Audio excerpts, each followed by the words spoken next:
All right, so this is a video I've been meaning to make for a while, and it is just mostly for me to archive something I worked on, but this is going to be a tour of the most elaborate thing I've built in Minecraft. Um, the building I'm looking at is the warehouse. This is on a friend of mine's server. A number of people have played on it over time. I did not build the building. Other people worked on that and have expanded it. What I built was the system that runs inside of it, that sorts all of our items.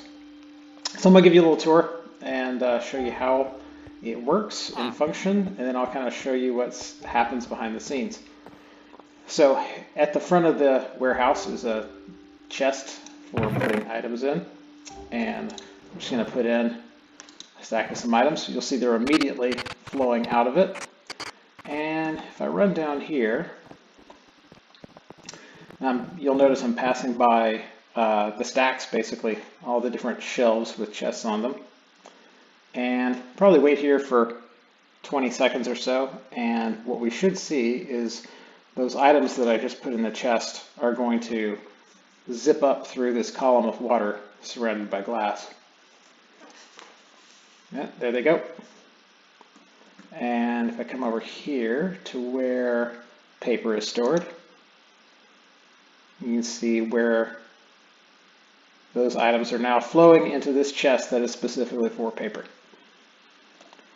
And if you look down, you can see all the different labels on all the different areas, nether blocks,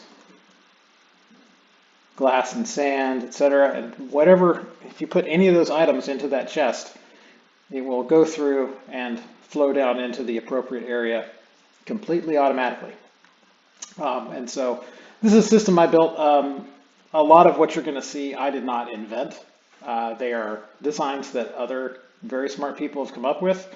What I did was kind of design the implementation of them in here.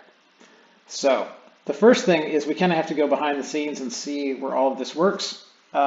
We did not want people just randomly stumbling across those areas. It's fine. People can get in there if they really want to try hard enough, but we didn't want them to be obvious. So I made a couple of secret entrances, one of which I'm going to give away my secret. If I come in here and get right in between these two, there's another chest behind that one. And if I line it up just right, I can open that chest, which opens this door. And so now I've gone behind the shelf, basically, and into this little hidden area. And back here is a ladder.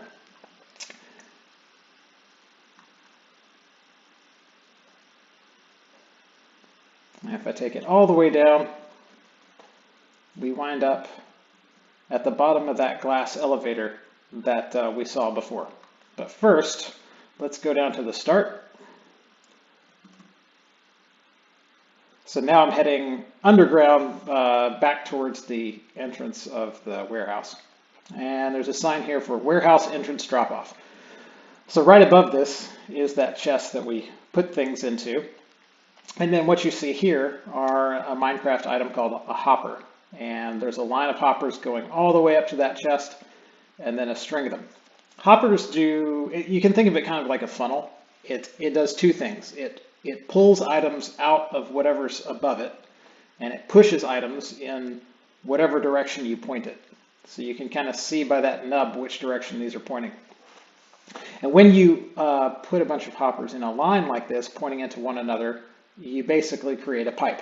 And so that's what's happening is you put the items into the chest at the front, and the hoppers push those items along all the way down here to where the column of water is.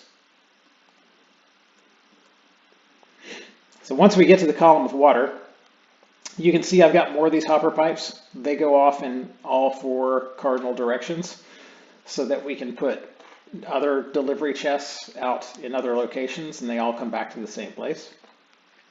All of those different, we call them hopper pipes, flow into this chest, and then there's one more hopper that feeds them into this block, which is called a dropper. And basically what the dropper does is it spits those items out whenever it gets powered. And to make it do that, there's a little circuit put in right here. Basically, this is called a comparator. And when used in this way, the comparator basically measures how full the hopper is, or the dropper. And it outputs we call it a redstone signal, essentially an electrical signal. And the more full it is, the stronger that signal is. So when a new item comes into it, the comparator picks that up, and then this is a repeater which boosts the strength of the signal up to as high as it can go. And that signal goes along this redstone dust. You can basically think of it as wire. This wire back to the dropper. It powers the dropper, and the dropper spits that item out, and it flows. We can do it real quick so you can see. If I put a few more pieces of paper in it, you'll see this activate. And it just activates in a loop until all the items have been fed through. Then the column of water there's a particular Minecraft block that emits bubbles when it's at the bottom of water. And those bubbles can carry items or players up. This was actually a huge innovation, a huge change to the game when they introduced this. Before this, there was this huge problem of getting items to go up. It's very easy to make items go out with hopper pipes, and it's very easy to make them go down with hopper pipes, but there wasn't a very good way to make items go up. And in fact, the previous version of this warehouse, I had a very complex system with mine carts that would automatically load themselves and go drop off items, and it was kind of convoluted. And as soon as they released the update that allowed for those bubbles to go up the column of water, I said immediately, I'm going to redesign this whole place around that because that is going to be so much easier. So, so far we've traced it down to here. The items flow in, they go up the column of water, and now we're going to go see where they go. And we're going to go much further up that ladder now.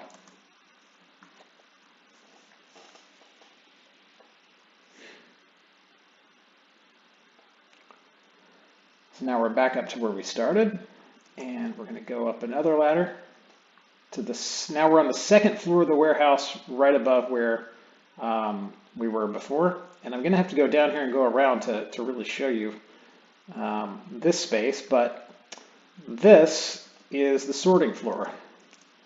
This is where all the items get sorted. And everything that you see here, I built by hand. I built manually myself. And this is all my work. This is really where the work gets done of sorting those items out. So the items come up this elevator through the bubbles that you can see bubbling up. It spills out over the top, and it goes over another hopper and leads into another hopper pipe. So that top hopper pipe goes all the way around, and it's just this continual stream of the items that come into the system. And then each one of these vertical units is what's called a sorter. It's called an item sorter. And essentially what it does between the circuitry that's on it and, just kind of like the wiring that's put on it, what it does is each one of these, when that particular item flows over it, it will pull out that item and it'll let everything else go by. So if you put a piece of birch sapling into it, it'll go through. This will ignore it, this will ignore it, this will ignore it, this will ignore it, and then that one will pull out that piece of birch sapling. And so for every item that's sorted by this warehouse, there is one of these sorters that is pulling it out. Again, this is something I did not invent. These things are ingenious. It's brilliant. Whoever came up with them is just brilliant. So I can't take credit for that. Explaining to you how that worked would be a whole other video. Because when I started building them originally, I really didn't understand it. I was just following the model that somebody else made. I now understand it. Having worked on it long enough, I now understand how they work. But it's fascinating how somebody came up with it. So the items all flow through this top layer and then this layer of hoppers underneath. Each one is basically configured in a very clever way to only pull out one particular type of item. And then something that I did add to this, big problem that we had was we were only sorting one item into each group of chests, and that wasn't really efficient because we're just using a lot of materials in order to do, very little. And there's no way to make one of these sorters pull out two different items.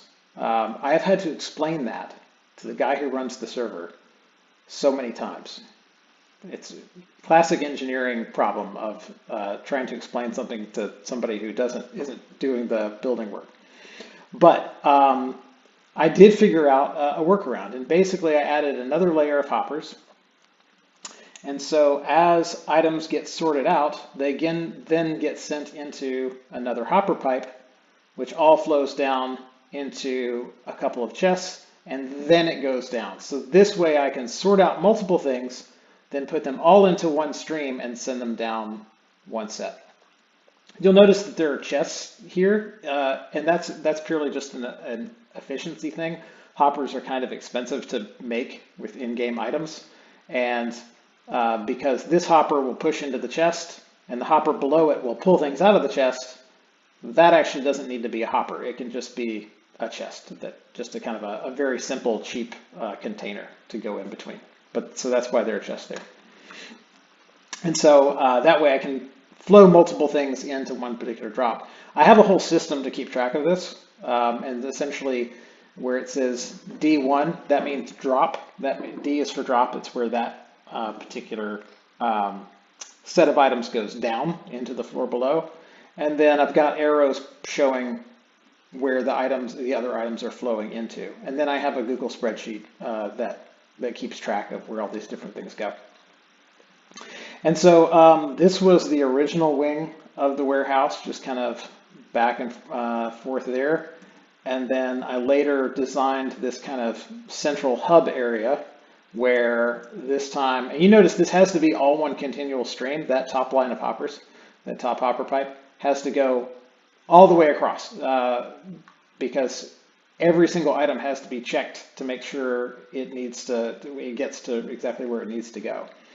And so this top line of hoppers and the sorters, this thing snakes back across here, up, across, back down, and then finally up that last wall.